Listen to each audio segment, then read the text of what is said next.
Vamos con Jorge. ¿Qué tal, presidente? Muy buenos días. Presidente, usted nos ha comentado que el espíritu de la reforma electoral que ha enviado al Congreso de la República es precisamente para tratar de abaratar los costos de las elecciones, que no resulten tan caros para el erario estas elecciones que se realizan, además de manera muy frecuente en los estados y después la federación.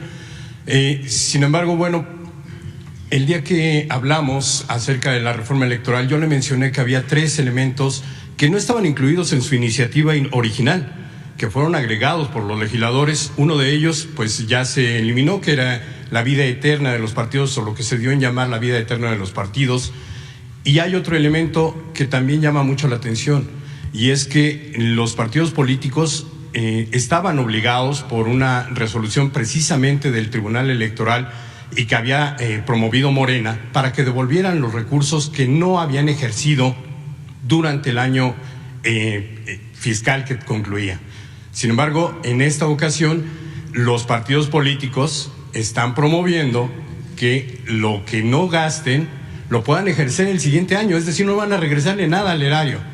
Lo quieren guardar y utilizar en el siguiente ejercicio o en el siguiente proceso electoral, sea federal o sea local.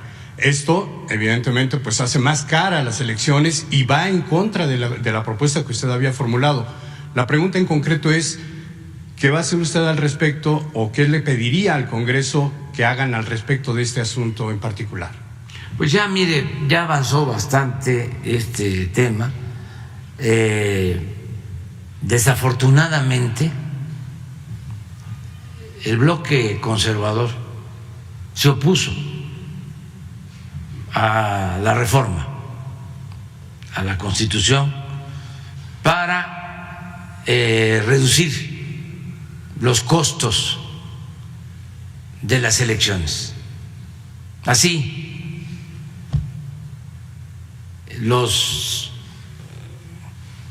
diputados y senadores y sus jefes, con la consigna de el INE no se toca, impidieron de que se redujera el presupuesto que se destina a las elecciones en México, que es el presupuesto más elevado en el mundo. Eso fue lo que se impidió, que en vez de 25,000 millones de pesos al año se ejercieran 12, 15,000. Pero engañaron a mucha gente de que lo que queríamos era controlar el INE, destruir al INE, cuando ellos son los que se han apoderado del INE desde hace muchísimo tiempo. Los oligarcas, los que se sentían dueños del país. Lo que pasa es que el pueblo de México es mucha pieza, y cuando imaginaban de que eran omnímodos, intocables, absolutos, por eso ahora están tan nerviosos, todavía no se reponen. La gente dijo basta, que a pesar de todos sus mecanismos de control y manipulación, se llevó a cabo un cambio. Entonces se han dedicado a bloquear todo lo que significa beneficios para el pueblo de México. Entonces bloquearon eso, bloquearon la reforma constitucional. Ese es el fondo, porque estábamos proponiendo que en vez de 500 legisladores, pues se tuvieran 300, que se eliminaran todos los pluris y que la elección fuesen libres, ¿sí?, sin compra de votos, sin alteración de los resultados, como lo han venido haciendo desde hace mucho tiempo. O sea, la oligarquía, los que se sentían dueños de México y sus achichincles. Acabamos de conmemorar un aniversario más de la promulgación de la Constitución del 17 y todavía no me responden a la pregunta: ¿cómo fue que en 36 años reformaron la Constitución muchísimas veces hasta quitarle su origen, la letra y el espíritu original de la Constitución del 17? Casi la aniquilan, como cuando el Porfiriato, que salieron al balcón aquí cerca, los Flores Magón, con una manta que hacían el hijo del aguizote: la Constitución ha muerto. Nada más faltaba eso. Bueno, porque en 36 años se dedicaron a reformar la Constitución para entregar a particulares los bancos, las empresas públicas, las minas, el petróleo, la industria eléctrica, los puertos, los aeropuertos, los ferrocarriles, bueno, las cárceles, las guarderías del Seguro Social. Se dedicaron a aumentar los impuestos al pueblo, a aumentar el IVA, que es un impuesto al consumo, y al mismo tiempo a no cobrar impuestos a los potentados. Entregaron las pensiones para su administración a grupos financieros, a bancos, las pensiones de los trabajadores. Querían privatizar por completo la educación, la salud. Y la pregunta es para los defensores de ese modelo neoliberal o neoporfirista, porque era el regreso al porfiriato, ¿sí?, dar marcha atrás a todo lo que se había conseguido con el sacrificio de 1 millón de mexicanos que lucharon en la revolución. La pregunta de nuevo es, a ver, ¿qué legislaron en beneficio del pueblo en 36 años? Nada. Todo fue en contra de la mayoría del pueblo, para beneficio de una minoría.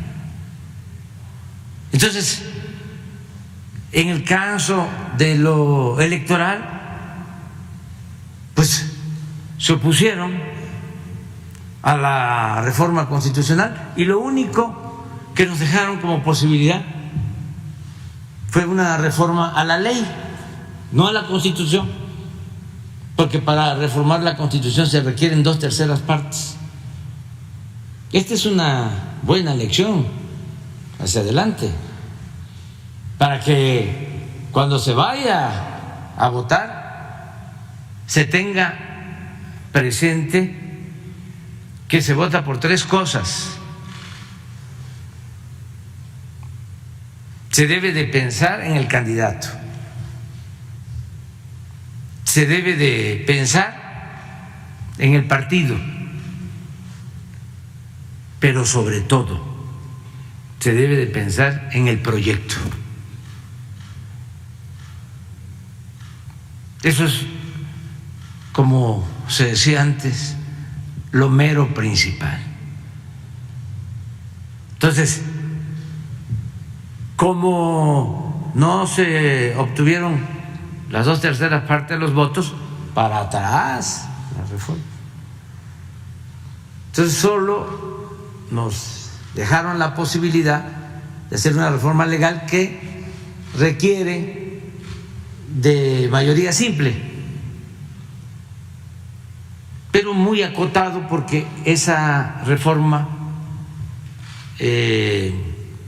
a la ley electoral no puede ir en contra de lo establecido en la Constitución. Aún así, sí, cuidando, respetando lo que establece la Constitución en materia electoral y solo atendiendo lo que es posible, y en este caso el que se gaste menos, porque los funcionarios del INE son como una burocracia dorada, sobre todo los de arriba. El presidente del INE y todos los consejeros ganan más que yo, y eso es violatorio a la Constitución. Entonces, esa parte fue lo que se planteó, ¿sí?, básicamente, que era lo que yo propuse. Pero también eso lo consideran un atentado a la democracia, estos hipócritas, porque es como el mundo al revés. Y ahora ya presentaron una controversia constitucional en la Suprema Corte. Entonces vamos a esperar a ver qué resulta. Pero la verdad es que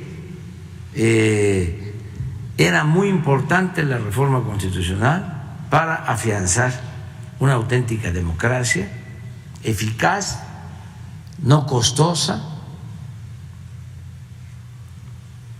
Sin embargo, aún con todos los obstáculos que estamos enfrentando, aquí lo esencial es que la democracia se llama pueblo.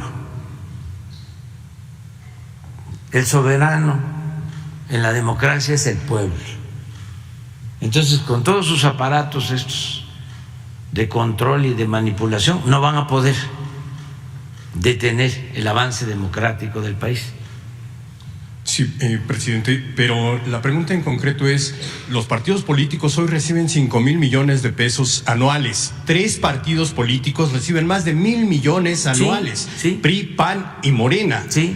Ellos 3 son los principales beneficiarios. Sí. Y hoy todavía quieren guardar dinero, gastar menos en una elección donde probablemente no van a ganar, o donde van a poner a mujeres que no tienen el apoyo del partido. Generalmente es así, donde las hacen perder a los candidatos que no tienen oportunidades, y van a reservar ese dinero para gastarlo ¿en qué, presidente? ¿En qué? Cuando el pueblo necesita el dinero, cuando los programas sociales requieren mucho más recursos. Hay que reclamarle, pero no, ahora sí que... No, le pregunto... No es a mí, o sea, hay que reclamarle a Claudio X González, ¿sí?, que es el jefe. Sí. No, la pregunta, presidente, sigue siendo la misma. Sí, es que gastan mucho los partidos, y era lo que queríamos evitar, pero...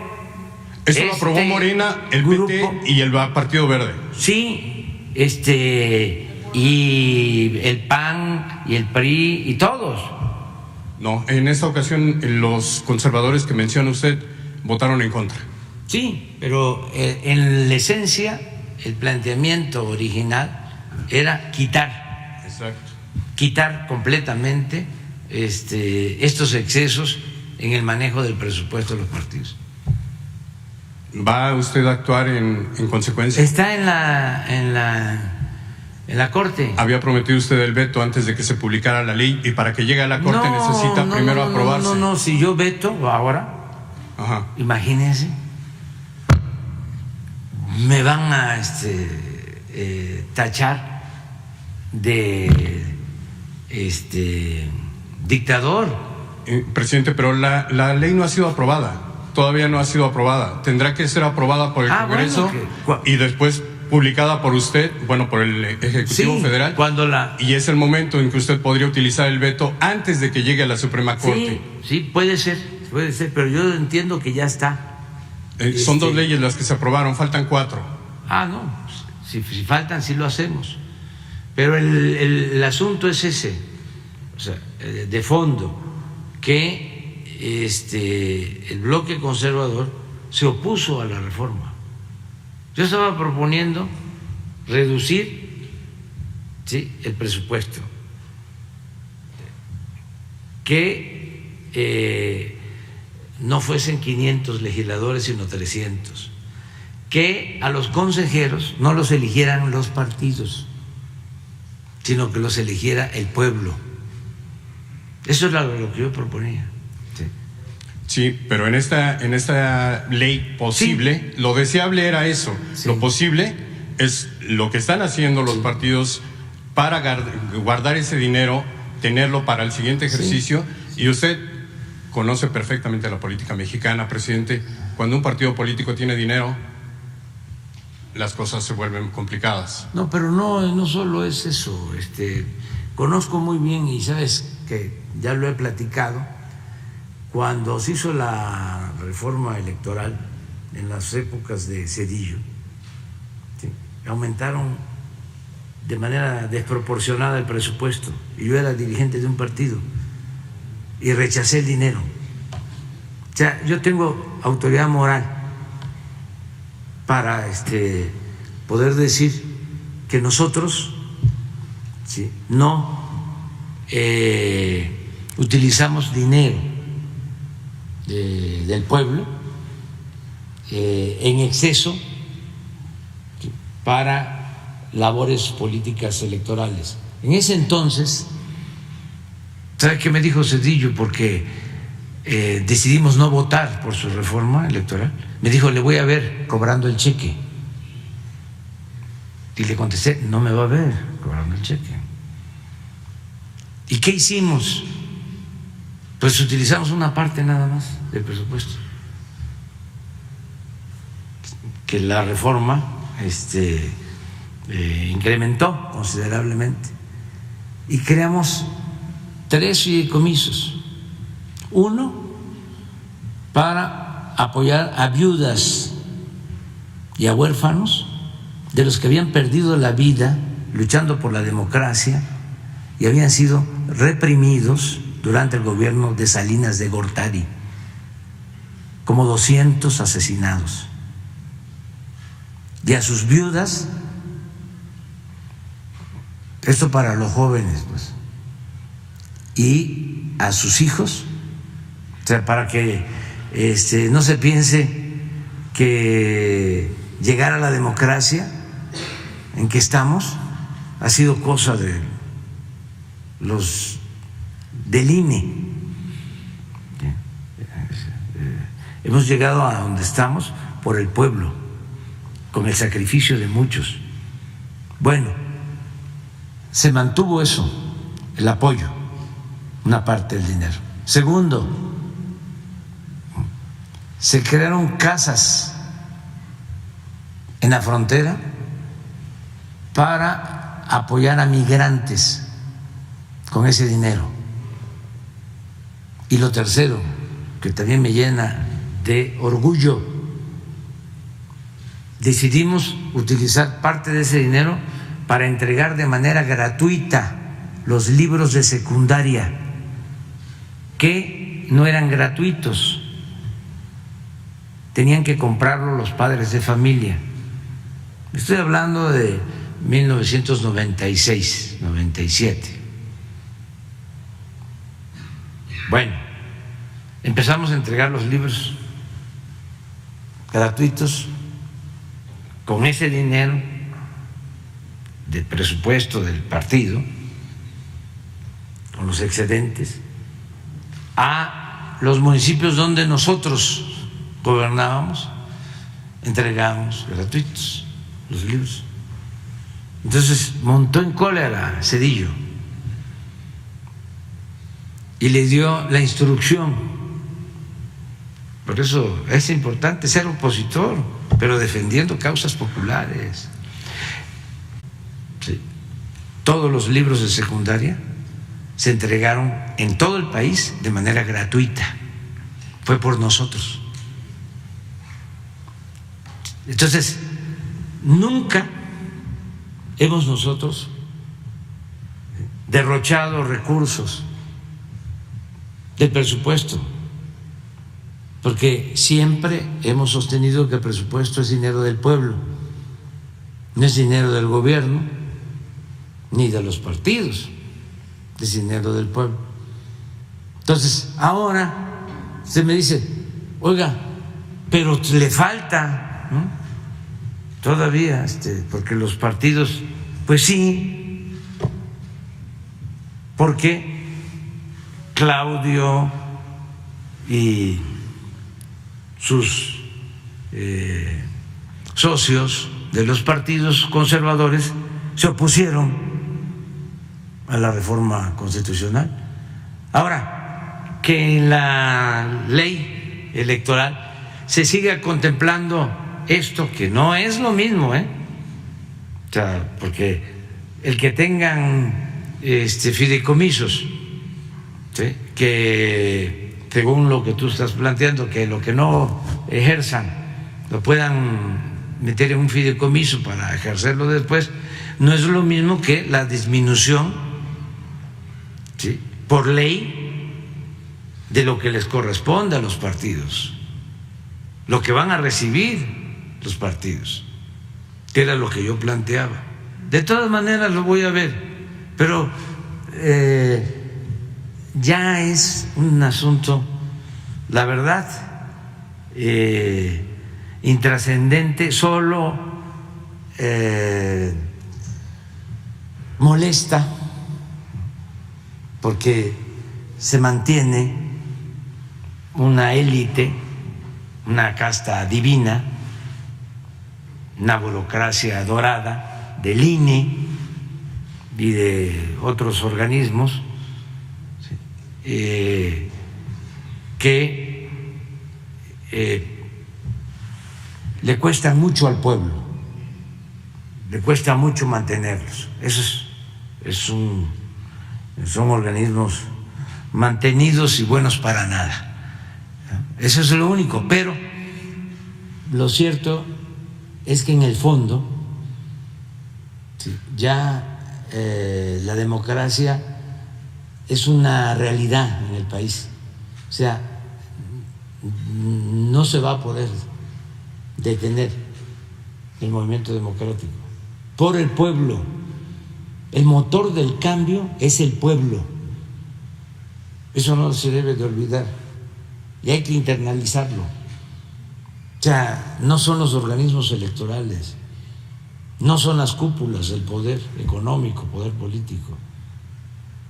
El protagonista principal de esta historia nueva es el pueblo de México. Entonces vamos a ver sobre este tema.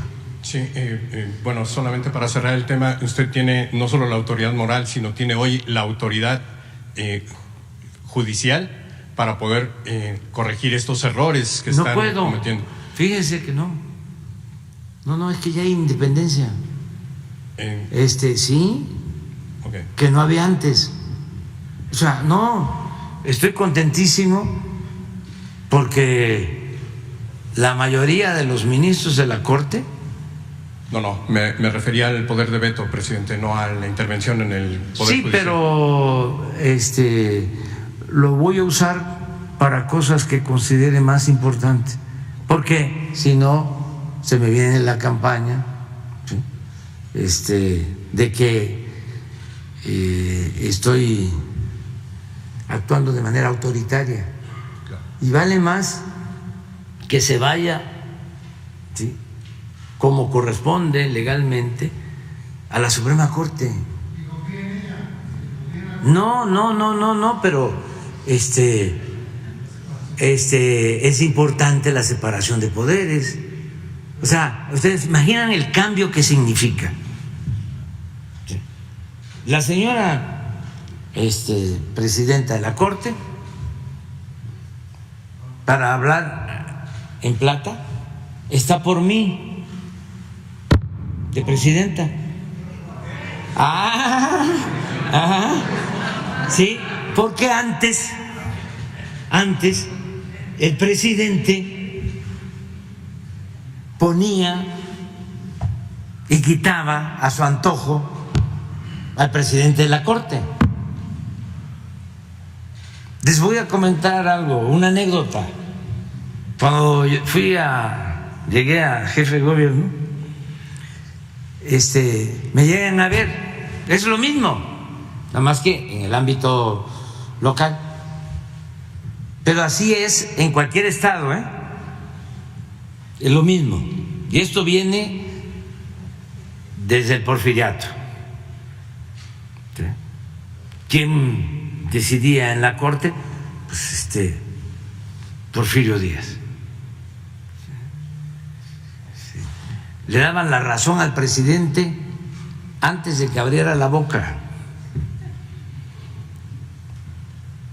Bueno, cuando llego a ser jefe de gobierno, me llegan a ver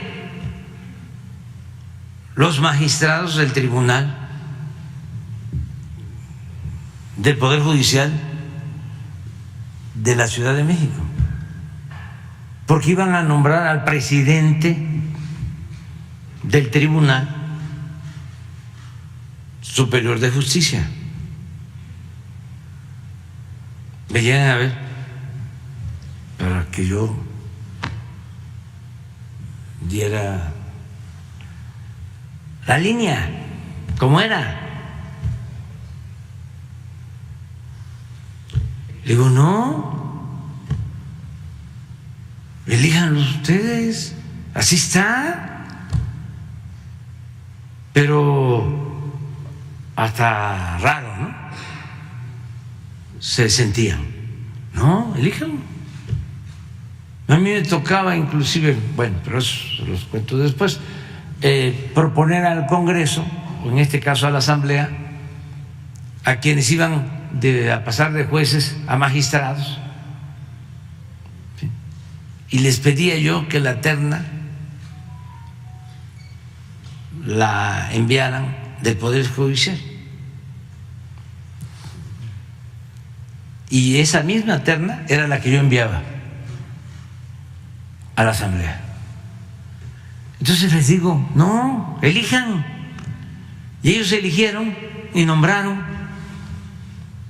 Hagan ustedes un ejercicio periodístico sobre quién nombró a los actuales presidentes de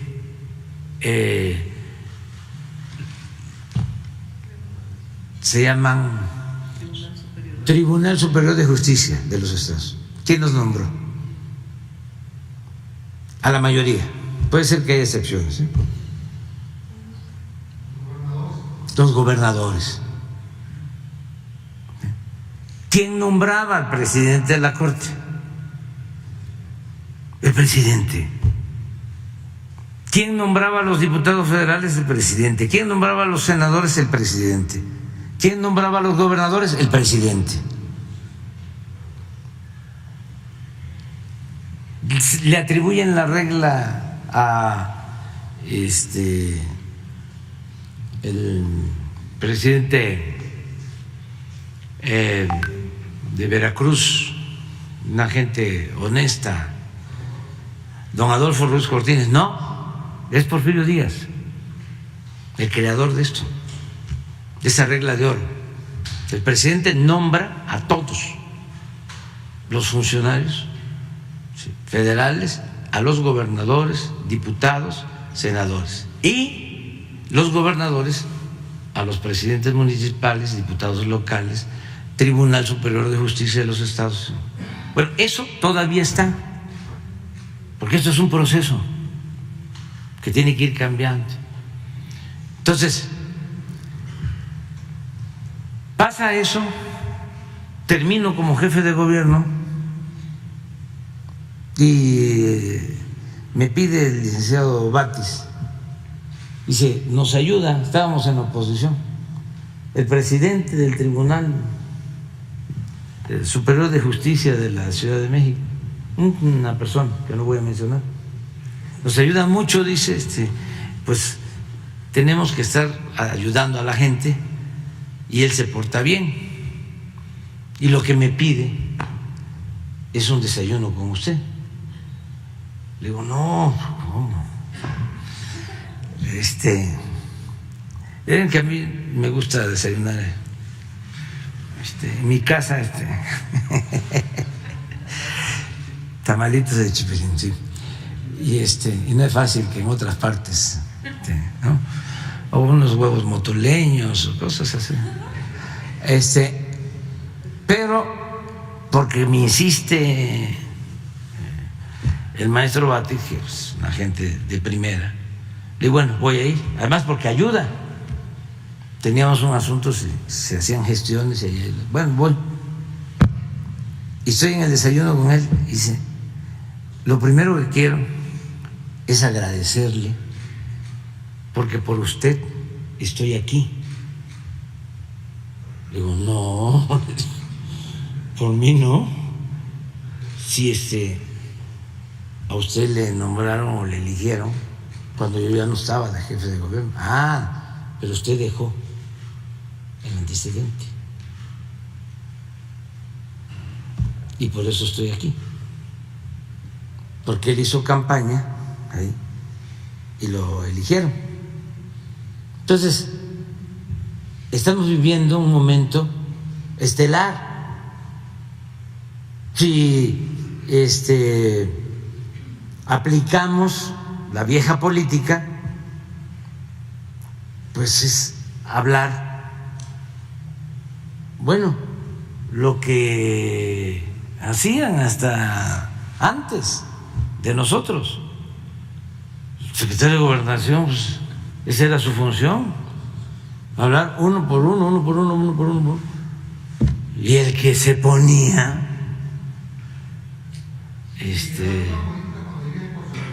¿cuándo qué?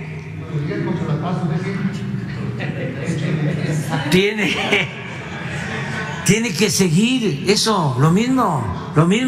Entonces, estamos viviendo un momento extraordinario. ¿Sí? Además, ¿por qué? Porque nos hace libres. ¿Sí? Si se tiene empleados en la Corte, ¿sí?, y hay corrupción de jueces, yo me tengo que quedar callado. Entonces, si somos independientes, ¿sí?, podemos hablar. De por sí, a mí no me gusta ser tapadera de nadie. Nunca lo he sido.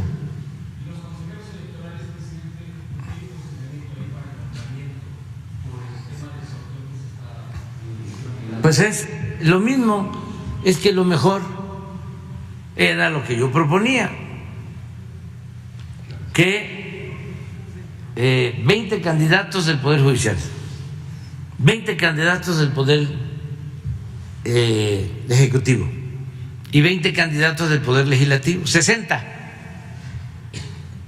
Desde luego, la mitad mujeres, la mitad hombres. A ver, se dan a conocer quiénes son y se eligen, los elige el pueblo, no como ha venido sucediendo, que un grupo se ponen de acuerdo. Bueno, ¿cómo están los de ahora? ¿Cómo los nombraron? Pregúntenles. O sea, ¿quién los nombró? Ya, 3 nombrados por un partido, 3 por otro, Sí, y 1 o 2 por el resto de los partidos. Eso no. Presidente, en otro tema...